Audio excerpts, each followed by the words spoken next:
It's a. We'll just get once you get it rolling, it'll be fine. Yeah. Let me know, Ralph. Let me know. It feels so official. It is. Have you guys ever heard of Starry? No, what's that? Not to be confused with Sprite. But you should be confused with Sprite because it tastes just like Sprite. That looks like Sprite. Yeah, right. All right. All right, everybody. Matt's 2024. The end of day 2. Bringing it in. That guy's got a cool mask. How you doing? All right, there it is. Bringing it home with the DPF guys. James, how you doing?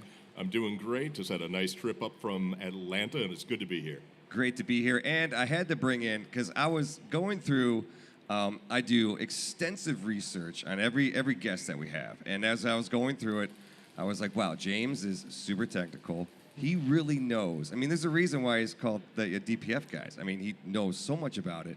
And I was like, wow, I don't know how I'm going to carry this conversation. I can only BS my way so much. So we had to bring in our expert, Jason Chice. Thank you. Thank you for having me. And Jason just gave an awesome pro talk. I'm sure some of you guys were there, and it was really good.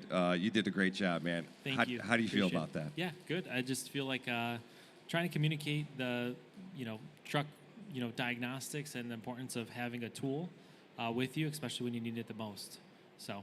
Yeah. Well, it's all about helping people with their diagnostics. Definitely. Informing people about their diagnostics and, what the heck is a DPF and why should I care? So I think that's what we're going to start with here because these are the technical questions that everybody wants to know. James, what is a DPF and why should I care? A DPF stands for diesel particulate filter. And wait, hold on. Right. This guy has a killer voice, first and foremost, all right? Okay, James, go ahead. I can never do obscene phone calls. They always know it's me. Yeah. But no, so when you think about any of the non-combusted stuff off your engine, which is going to be like soot, basically like a fire that's not burning really efficiently, it'll be smoky. And so occasionally, when your engine's in certain conditions, it'll produce the soot. And if you remember many years ago, a truck would be going up a hill and laboring, you'd see black soot. Yeah. Oh, yeah. And that might look kind of cool, but you've got 3 million trucks on the road doing that, and that will make a mess. And so the DPF, the diesel particulate filter, is part of this after-treatment system. And what it does is it catches all of the junk that comes off your engine. And then there's a process where it can regenerate or kind of reduce it. And I was thinking about that as, like, if you think about, walking through your kitchen and the trash can's filled up and your wife goes, take out the trash, and what do? Just stomp it down. So that's really what a regen does, is it kind of, it burns up some of it, but there's still ash left over.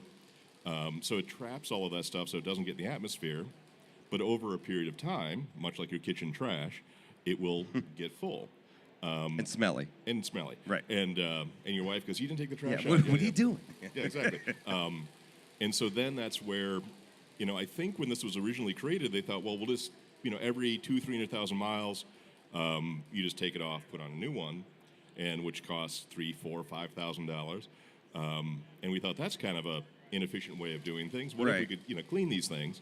And so, we actually take the trash out. We actually clean all of the stuff that's stuck in there, and it's, we want to get it like new or as close to new as possible. Goes back on the truck, and you should be good for another 200,000, 300,000, 400,000 miles. Now, I've heard Jason say this many, many times, but there's something about the DPF filter giving your truck more engine, or not more engine, more power, better gas mileage. Is that true? Is that true? Well, and the thing is, I'm probably one of the least favorite people here, because I think anybody who drives a truck would very much like to just take that off and throw it away and never think about it again. I think DPF is a 4-letter word around exactly. here. Yeah. And I don't know what the F stands for, but it could be something. Fantastic. But it's fantastic, exactly. But and I do believe that when they first started implementing this in the 2006, 7, 8, 9, what they were doing is and who is the we? Who are we talking about? Well, it was like an EPA regulation, right? Yep. And it would make sense that you'd have a truck that was an engine, everything, every system in the truck was not designed with emissions in mind. So naturally, you kind of retrofit Frankenstein something on that thing. The truck's not designed for it, and I think it just makes common sense, and it will make it run worse. But Right. that was 20 years ago. And what we've seen now is the trucks, the engine and the emissions and everything is designed to work together, and we won't see any. Someone who's got a deleted truck will not produce any more horsepower than the truck before it was deleted. So, Right. but it would be true if someone had a truck that they bought when this first started and they shoehorned a system on there. I would guarantee it would run worse. But I'm not seeing that now. Yeah. And there's, having a tool like OTR Diagnostics to be able to manage and view your soot level or ash level, I think that's important. And so our tool does that. How important do you think that is to monitor your ash level or your soot level? Well, I to think be able to see, if half or full, or like how much can you push it, I guess. Well, the thing is, this is that I always think about, and I did, I've had some customers that used OTR, did a little research. It's, and I bought it myself because I thought it was a cool thing. Great app, great design, all of the software. That's my background prior to diesel stuff was software. And I really think, people say, what should I have in my truck? A dog or a cat might be nice. But once you get that taken care of, a DEF refractometer, so if you can see if your DEF is contaminated, and then a diagnostics tool. Right. And so having the OTR product is great because someone will call me and say, I need to have my DPF cleaned. And I'll ask them, what makes you think that? Like, this is what's going on. I'm like, are you sure? Because the thing is, it's not that I don't want to, take someone's money necessarily. Yeah. I don't want to do it unless they need me to. And so if they have a tool where they could, look at some codes and I can say, look, the issue you're having, I'm happy to clean your DPF. Mm-hmm. Yes, come see me sometime, but you don't need to see me now. Here's what I recommend you do. And I believe an informed truck driver is a better business person. And yes, you're going to look at that and say, I have a problem. We need to take it in and get it fixed. I mean, we might look at this and say, this is really what it is. Yeah. Instead of going to, and spending a lot of money on diagnostics, you look at this and say, yes, it's going to be this sensor. Right. And away we go. And so having a diagnostics tool that's effective and easy to use, also extremely well supported, which is definitely something my experience with OTR personally has been. The tech support is awesome. Of course, thank you very much. Tech support, way to go. Yeah, Huge shout out there, guys. Fantastic. And especially, not to get on a tangent about tech support, Sure. but there's nothing stopping a driver from getting the same or similar diagnostics tool that a mechanic would get, but the support for that and the design of that is more designed for a mechanic, not for the actual owner of the asset of the truck. Where what I see with OTR is something that's really finely, designed to be in the hand of a truck driver versus a mechanic. Right, giving you the opportunity to do those dealer level commands that you couldn't do at without expensive software, laptops, that type of thing. But Jason, I mean, how important is our regens for your DPF filter?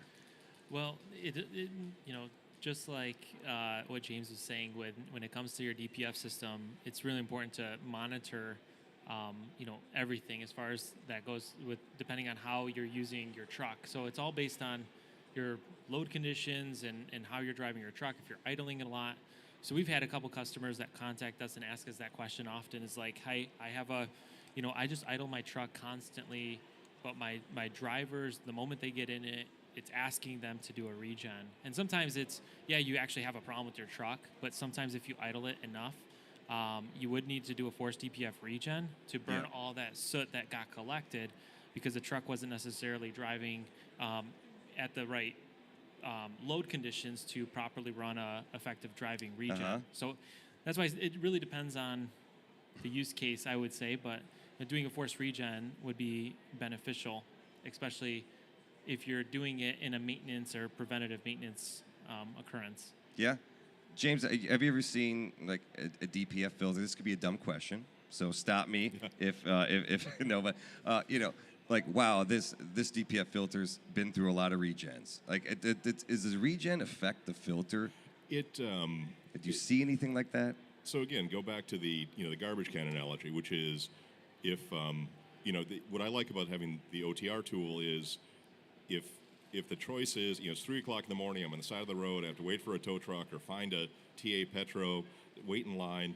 The answer isn't always crush the garbage with your foot, right? I mean, if all you do is every time your truck asks for a regen, you go into OTR and hit regen. Yeah. Because if it's if you can't remember the last time you got your DPF cleaned, or if it's been 600,000 miles, hitting that circle on the OTR tool, it's not magic. It doesn't make because I always tell people, think about your.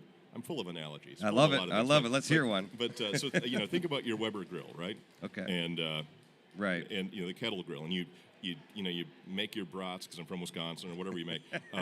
And cheese curds. Cheese curds. The squeakier, the better. Exactly. But they'll fall through the grill of the thing, and then. But anyway, but once that once the briquettes are burned up, they still leave ash in the bottom of the grill. Okay.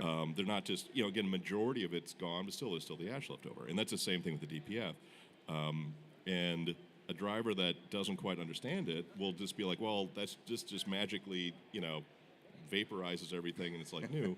Right. And so I look at the OTR tool as, yes, there are cases where you've got off-road equipment or something that a dump truck or whatever that never gets hot enough, so they're doing that regen on a weekly or periodic basis.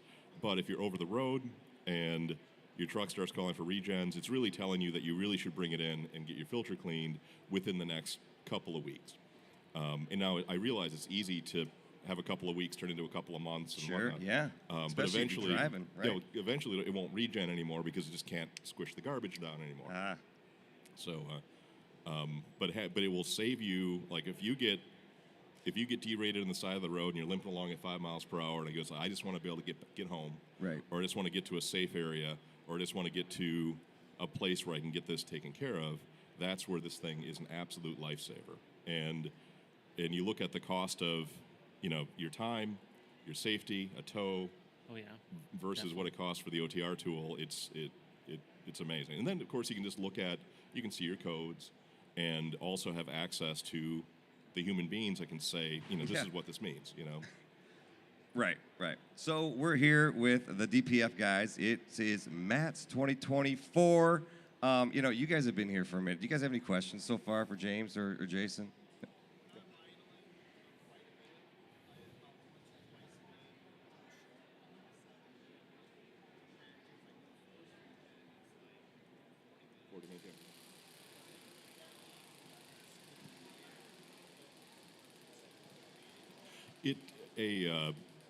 And Jason, you can kind of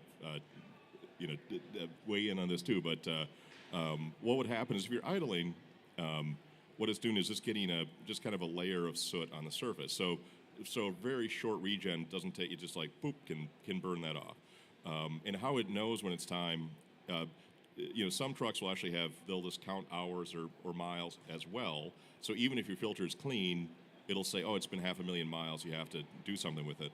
But everything else uses a pressure differential to look at how hard is it pushing the exhaust in on one side, and how much is coming out the other side. And if there's a very little difference between the two, the DPF is clean. If it starts to say, well, it's kind of clogged up here, and then it'll fire off that regen to kind of clean it up. A forced regen, because it takes 30, 40 minutes to get everything up to temperature and everything else. And it's a little smelly, isn't it, when you're doing a regen? It really shouldn't be. Okay, it shouldn't be. So that might be you. It might be me. All right, scratch that. Go ahead. Go ahead with your statement. Well, again, it can't. Sometimes it can, because if it's under a heavy regen, again, this would vary based upon the type of truck and the design of the system. There's another part of it, which is the diesel emission fluid or the DEF. and that can be Is that the smelly? Okay. that can smell a little bit like ammonia at times. And if you're under a regen, the engine's working really hard, and when the engine's laboring, it does produce more of the NOx, or the nitrogen oxides, kind of a separate whole thing. And to keep up with that, the truck may dose more of the DEF, and there might be just a little. And you're real sensitive to the ammonia smell, so even if there's just a few molecules in the air, you'll pick that up. Yeah, we were shooting a video, and the truck went into a regen, and I was in the cab, and I was like, wow, this is super smelly. I don't know if I could do this. And I started crying. No, I'm just kidding. We're good. Yeah. Let's just land a question. But, oh, Sorry. Yep. Can you hear me? Yeah. Is there a benefit to idling at a higher PM? Like a lot of trucks lower, whenever they're sitting in a parking lot, they're typically at a lower RPM. Is there a benefit to running it up to, say, 1,500 RPMs to let it idle if it's going to be in an idle for a long period of time? that might be a good Jason question, because I always just say, trust the engine control module, or trust the truck will normally know what to do. I mean, Jason, what do you think? Do you recommend setting a little higher idle, or just let it do its thing? Yeah. So if you're idling, and we have quite a few customers in Detroit area that are idling their trucks a lot. They're tree cutting. They cut the trees on the power lines, and so they just idle their Cummins ISB engines, and they just idle their trucks all day because they're using the truck just to generate enough power for their medium duty truck for their operation. But they contacted us because they were having issues when it comes to idling their trucks, and one of those questions were, do I idle it at low RPM, higher RPM, and stuff like that. So I'd say it's better for you to idle higher RPM, because then you're going to necessarily burn off the soot that gets collected. When you're at the lower, that's why there's a bump up in your idle, right? So that's why it's there for a reason. And so you are burning a little bit more fuel when you do that. So you might see you burn more gallons per fuel. But at the same time, I would say it's more reliable because you're not necessarily staying at that base level. You're increasing the RPM. So for when I was a technician and I got that question asked to me. It's like, do I bump up my idle when I'm overnight, waiting? And I'd say, yeah, like I bump the idle up, because if you don't, that's why there's a shutdown timer on your engine. If you have a fleet, right? You want your drivers to bump up the idle. That's like a standardization of the way they do things. So I definitely think it helps.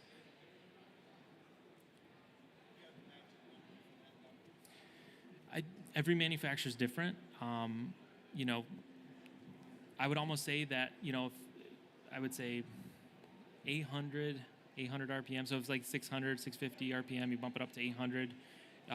Like I said, the higher you do it, the more fuel you're going to burn. So I would just kind of pay attention to that and see. It's not going to necessarily reduce your reliability per se. It's just more or less just going to probably not necessarily do the regen. So if you're idling at 600, 650, 700, and you're idling like that, it might require you to do a regen more often, because it's collecting, like James was saying, it's collecting on that surface level. And to answer your question earlier, when it takes 7 minutes to do a regen, it's not enough time. Your temperatures don't, in 7 minutes, your temperatures have to get to Yeah. Yeah. So it takes longer to do a proper regen, but I think it could just be you're programmed into your ECU saying, hey, do a regen, but it's not even getting hot enough in 7 minutes. Like, it won't get hot. I don't think a regen, if you're doing a regen, it won't get hot enough to do it. But it could be it's just programmed by the ECM. If it idles for a certain amount of time, force it to do some type of a regen, and it's telling you it's doing it, but it's not really doing it, because, like I said, it takes longer for it to actually get up to temp.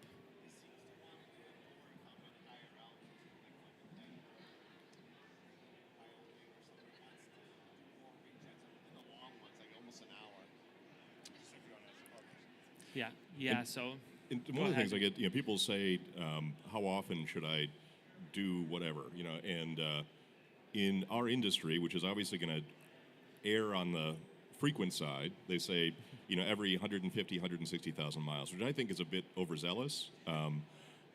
We take care of a large national fleet, and they clean everything at 150,000. Now that means sometimes it's 150, sometimes it's 225. But basically, if a truck comes in for service and it's 150,000 and it hasn't gotten the DPF cleaned, it will, they'll pull it off and clean it. But I'll just say, like, how do you use your truck? If you're a tree service or whatever, but if you're over the road, so do you have an APU? That's a big thing because then you don't idle as much. Yep. And I'll say, but you've got to stay cool when it's hot and warm, and comfortable if you're sleeping in the truck. By all means, take care of yourself, idle. But then you might want to look at the engine hours a little bit too, because if you're idling, you'll have more engine hours. You kind of take you take the engine hours times 50 is kind of the number I use to kind of come up with the mileage. All I can tell you is that if you're, I had a guy contact me and he said, I've got, ISX 15, a Freightliner Cascadia. And he said, I've got 487,000 miles on my truck and it's never called for a parked regen. Is there something wrong? And like, well, no, for me, because I'm not getting paid to clean your DPS, but not for you. But he had an APU, it uses good oil, uses a good additive, and now he's at 550,000, still hasn't done a parked regen. I'm like, until it calls for a parked regen, you're not, just keep on going, right? But it does, if it starts calling for a parked regen, or if it starts to pull you on the side of the road to hit the button on the OTR tool, that's the truck telling you it's time to, you don't have to like drop everything and go immediately, but plan in the next couple of weeks to get that taken care of. James, I got a question for you because you talked on something right now, and when we did an interview, I think it was a couple weeks back, one thing I noticed is that you really care about your customers, and your honesty is admirable. I would say, you treat people with respect. You treat people like how I would like to treat people, in the sense of not take advantage of people. I think I want to highlight that. Why do you do that? Because I'm from Wisconsin. That's You guys are just so nice. We're just so nice up there. But I've been to the Dells. It's just going to be, again, it's going to sound like it's like going to sound like BS, but because if it weren't for the truck drivers, we wouldn't, none of this would be here, right? That's right. And so I look at, and it's like, this is an industry that deserves respect. And I mean, I think we all do. I mean, I think you want to take care of your customer no matter what. But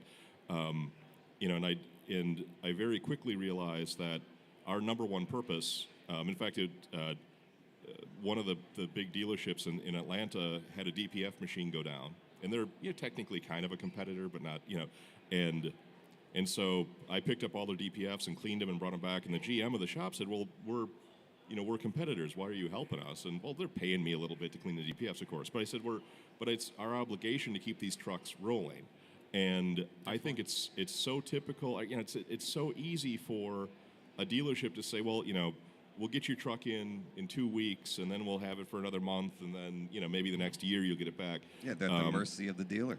Yeah, and it's just but they don't think about the fact that that driver still has to pay their insurance, still has to pay their mortgage, still has to pay for the braces for their kids and everything else.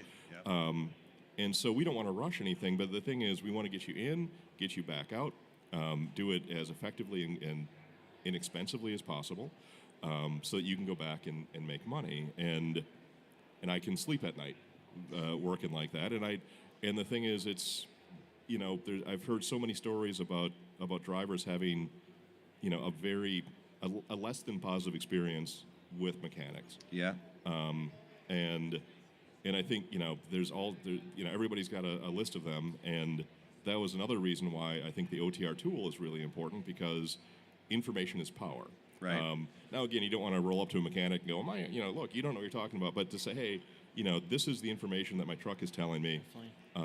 What should what would be best for me to do? Or if you are in an unfortunate situation where you're not being treated, the mechanic says, oh, it's all of this, and you can be like, I'm not seeing that. Are you sure? Or you might want to go someplace else. But I take care of the truck drivers because they take care of all of us. Well, I think that you're kind of preaching to the choir over here, because that's kind of how I'll say it for you, Jason, but it's kind of how Jason started the company. He saw a diesel mechanic, and he saw that people were being taken advantage of, and I just think that's a great story. Honestly, it's one of the reasons why I like the company, is because of the foundation of what OTR Diagnostics was, or OTR Performance was founded on, and it was to help out. It was to solve a problem, to help out fellow truckers or truckers. And I think that with this tool and what it offers, it absolutely does that. And with that behind you, you know, it's just perpetual motion, you know, because it all comes from a good place. And then when you meet like-minded people like yourself who are in the same mindset, you know, it just, you know, rising tides sink all ships, right? Is that what? No, rising ships sink all tides. Something you know what like I'm that, saying? Yeah. But we all rise together, Yes. and I think that's Definitely. the whole thing. I mean, honestly, I think that the thread of Matt's 2024, everybody, is camaraderie. I mean, I think that a lot of truckers maybe are losing it, and I hear all the time that, you know, there's you know, new truckers are, if they have a pulse, they get a CDL. You know, so it's like boom, get out there, but they don't understand, you know, the history and the reason why truckers are the way they are, and they're almost like the responsibility of being a trucker. But I'll get off my soapbox. Did you guys know that James has a massive TikTok? This guy is crazy on TikTok, and which I think is great because you totally take advantage of all the filters, all the fun stuff. I mean, you're staying hip with all the kids. I'm down with the sickness or something. I don't know what it is. Something. That's awesome. Yeah. Now, is this a one-man show, or is your lovely wife help you, or how's it work? She does help me tremendously, so that's but I've, you know, it's been so much fun to say, oh, this thing came in, it's a, you know, really weird situation, let's, you know, do a short video on that, and you know, I think you're too kind, because I'm just like, it's all seat of my pants. But I think that's what makes it great, Yeah, because and, it's like, what am I going to talk about today? Well, I don't know. I'll just make this filter of, you know, whatever. And the thing is, I actually use that quite a bit. People leave comments, ask questions, and I try to go through on a weekly basis, collect up the questions, answer them. You know, I always make our, you know, text us, call us with any questions, and you know, the truth is, I think at last count, you know, 3 million trucks on the road. So when someone says, Oh, man. you know, they're like, you know, I think I've got a dirty DPF, or I'm going to come in and I'm like, I don't think you do. I think you've got a differential pressure sensor issue, Yeah, right? definitely. And people are always so amazed, like, oh my God, I can't believe you're turning down my business. I'm like, well, if you don't need me, you'll need Right. me eventually, you know? Yeah. And there's 2,999,000. You know, it's like there's. If I, you know, I always tell people, I want to see you again. I just don't want to see you too soon. And Right. and the thing is, It's like my dentist. yeah. Well, he wants to see you too soon. Oh, that's true. But no, just to say, you know, when it's time, come and see us. We'll take good care of you. And if you don't need us, I'll make sure I find. You know, if we don't have the solution, I'll make sure that we direct you someplace that does. You know, That's it. you get a ton of questions, and I think it needs to be said that you probably try your hardest to answer all of them. But I mean, what kind of crazy questions do you get? I gotta ask.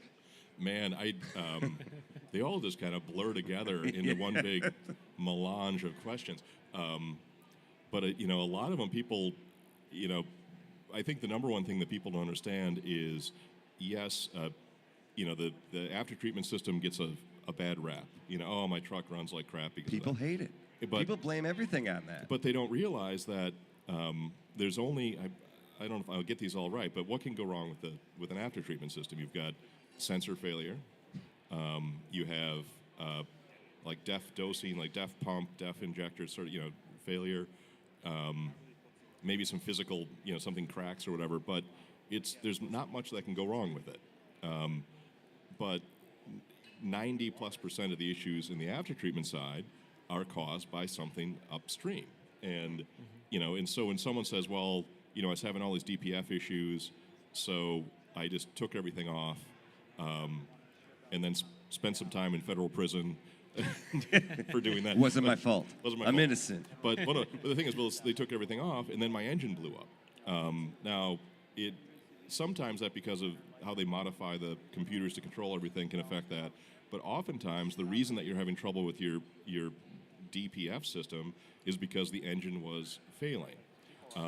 You know, valves or injectors or something like that. So, and I can look at, and you think about that. It's like the liver of your truck.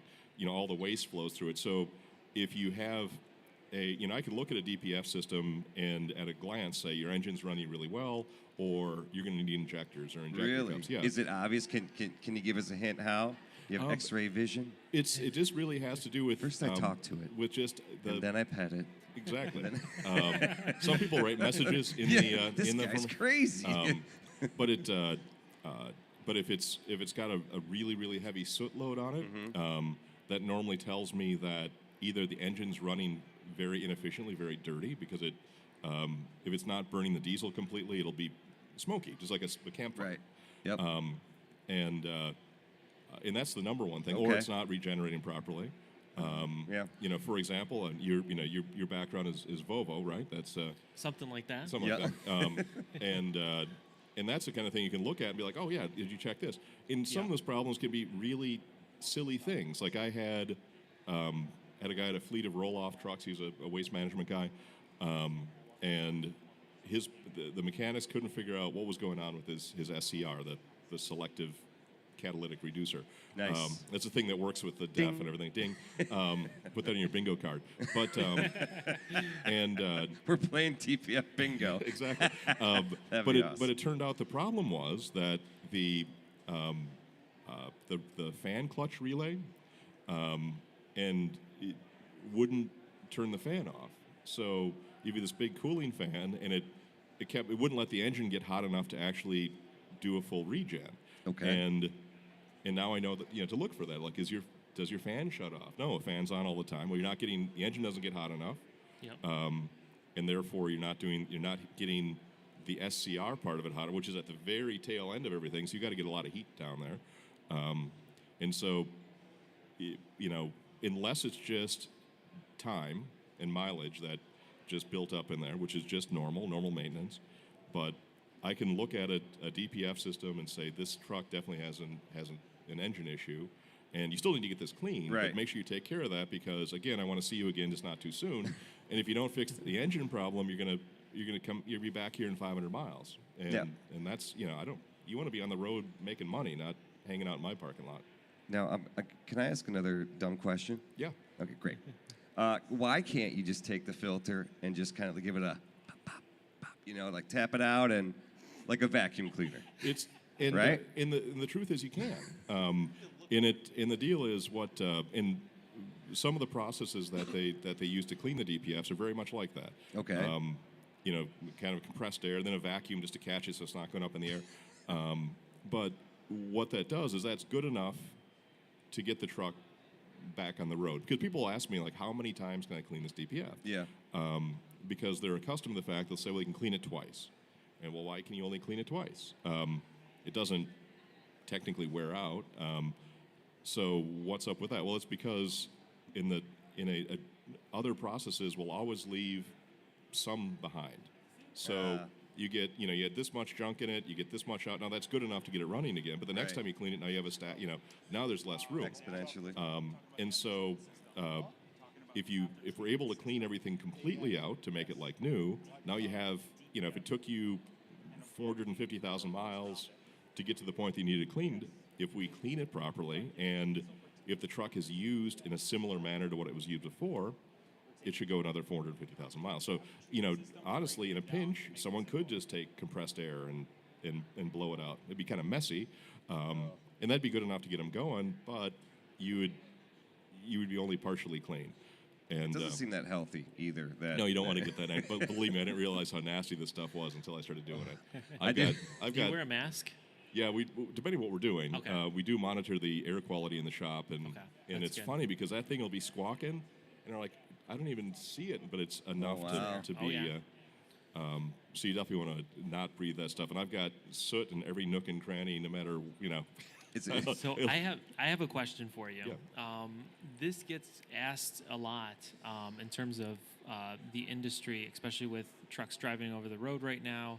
All these emission regulations from EPA, from CARB, and I see a question come through that's very, very hot.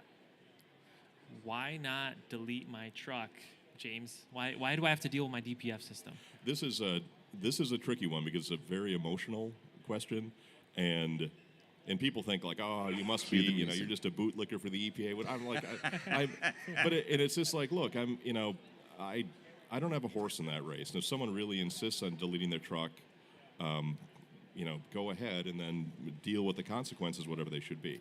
Now, if you do get caught, which is going to happen, it's not a Soon. matter of if, but when for many. Very soon. So that's. But if someone says I don't care, they're not going to catch me. You really can't use that. But so I'm not going to even argue like, well, it's illegal and you shouldn't do it and you'll go to prison and da da da. But, that's not even the point. The point is a modern truck is two things: is really designed to have this system in place, and there are really bad things that can happen if you take it off. You can overspin your turbo. There's a lot of things that people don't think about, and also as the trucks get more sophisticated, you go in and reset parameters in the engine control module.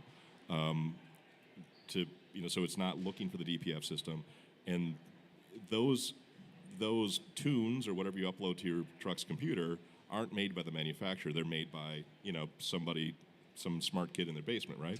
Yeah.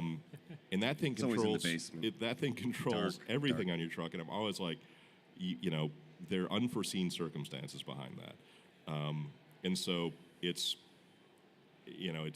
risky. It's risky for your truck, and then you can't take it to the dealership. You can't. There's other things like that. But it I think will avoid Yeah. the warranty, like ripping off. Is it like ripping off the tag on a mattress? Like it absolutely avoid the warranty, and it's interesting because now I don't know this from Class 8 heavy duty stuff, but a friend of mine bought a Ford F350, 250, something like that. Great truck. It was deleted, and it was still new enough where there was a transmission failure that was covered under warranty. He brought the truck in, and the dealership said, "Well, we'll cover that, but you have to undelete the truck before we'll cover anything on it." And so it was $6,000 to fix the transmission. There you go. So you definitely have warranty issues, service issues, and as the trucks get are really being built around emissions and efficiency, you pull that off, you really unravel the sweater on the rest of the truck as well, which is. And if someone goes, "Hey, I'm willing to take the risk," I'm like, "All right, but just be careful." Yeah, and so I'd say, we answer the question, and we've seen a lot of times where if They rip their exhaust system off their truck, they start having turbo problems, they start having head gasket problems, because they're running that engine hot. Because when you're doing an ECM tune, to get rid of the emissions, it doesn't necessarily go through the millions of dollars that Cummins or PACCAR, like all the different engine testing that happens to certify an engine. And so when you just do a delete, all of a sudden you're running that truck hotter, and you're putting a tune on it. And I would say, it's only a matter of time. You think you're doing a cost savings, like you think I'm saving, headaches, I'm saving some downtime. I'm saving, these issues aren't going to happen again. But what reality happens is that you're going to cause an engine failure, a turbo failure prematurely, right? Mm-hmm. Like you start having issues like that. It's just a huge unexpected cost, right? You delete your truck, and then all of a sudden you have a cylinder head failure. It's like, wait a second, are they correlated? Of course they are. 100%, and that, and I think, you have to go back to the original thing I said, which is, almost all of the after treatment issues, unless of course it's a DEF pump failure, or a sensor or whatever, are something upstream. So when someone says, "Man, I'm so frustrated because my DPF plugs up and I got, it's plugged up again, it's plugged up, I got to regen," you have to say, well, what's causing that? And oftentimes people go, "Oh, I never thought about that." And they're like, "Well, duh, that makes perfect sense." So if you're fixing an engine issue because you're really fixing the symptom, not the problem. Definitely. And so there's so now, and I think that's where we see engine failure with deletes is not, sometimes the delete causes it because the engine behaves differently with the tune. But other times the engine was in the process of failing. The symptom of that was throwing a lot of crap downstream into the DPF system. Yep. They delete the DPF, then the engine ultimately Fails. dies, which it was in the process of doing anyway.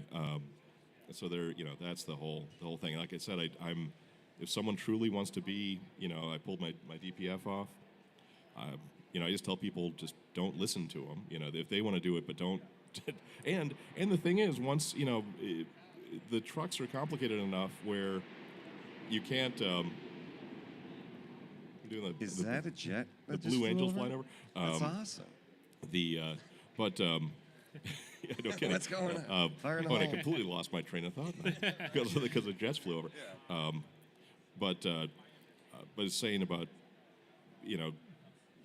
as the trucks get more sophisticated, and you start to monkey with the control systems, the computers that run them, and then what happens is if your delete is not is not up to snuff, you can't just go back and go to customer service at the tuning company because they're just going to say, I don't know who you are, and that's the thing you have to really take into account. I've had so many experiences where people really do regret doing it because of that reason. Right. Well, Matt's 2024, everybody. We're about to wrap it up. We got James from the DPF Guys. We got one more question, sir, on the microphone. Just for the experience for the people at home. Go ahead. What do you think about the fuel catalysts that supposedly help with that? Oh, they definitely. In fact, there's, and this was, I'm always a bit skeptical to start with. So a good fuel additive, because everybody I've talked to that has a truck that runs really well and needs to get their DPF cleaned. Actually, I should say I really don't like fuel catalysts because it impacts my pocketbook. But no, a good catalyst. You're too honest, James. You're too honest. Right, yeah. But a good fuel additive. Clean Air Fleets around you some places. A good couple of guys from Wisconsin, and good oil. Absolutely.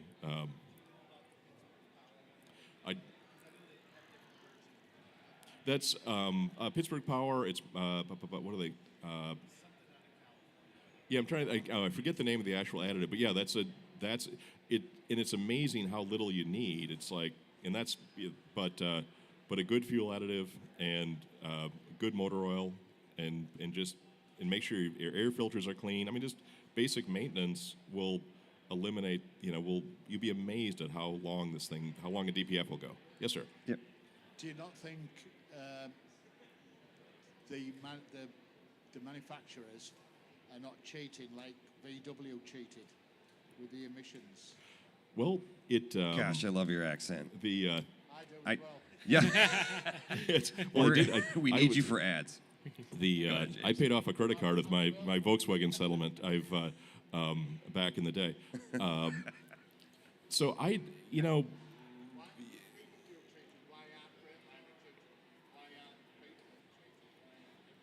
well, Cummins got pinched on that and paid the largest. It was over $1 billion in fines, and I think. Wow. And I think that would be enough to kind of put the fear of God into the other ones. But especially because many states are now, starting to do diesel emissions on diesels, and so they're going to get caught. And so I think, and I think ultimately they made an example of Cummins, and so Detroit and others are probably not going to try to get sassy with that. That's my humble opinion about it, at least. There was feedback in that mic, Jonathan. Yeah, you pointed it towards the speakers. Yeah. All right, James, do you have anything to promote? Any merch line you got going out before we end? Nothing too official yet. We've got some T-shirts coming out. We've got some pretty good snarky T-shirts that we're working on. All right. And definitely, we do a live Q&A on Sunday evenings at about 7:00. Where I do answer the questions, and it's been, again, sometimes if I'm busy traveling, whatever, I won't do it. But I encourage you to check out our channel, subscribe to our YouTube channel, and ask a lot of questions because I love it when I get asked something that I don't know the answer, and because I learned something new. Again, much like the fan clutch for the Volvo or for the Mac. But that's it. I mean, I'm here to enjoy the show, learn more about the trucking industry, and meet some people out there, and help you guys out any way I can. Awesome. Jason, anything to add before we Yeah, I was just going to ask, well, you're obviously cleaning DPF filters. You're doing some type of, help with when it comes to that. So where can people find your shop? So our main shop right now is, we got another one opening in the summer back in Green Bay. But if all goes well. But we're in South Atlanta, so Atlanta, Georgia. So if you're anywhere within driving distance of that, come and see us. Awesome. All right, thank you so much. Matt's 2024 Day 2 coming to an end. James from DPF Guys, check him out. We'll see you next time.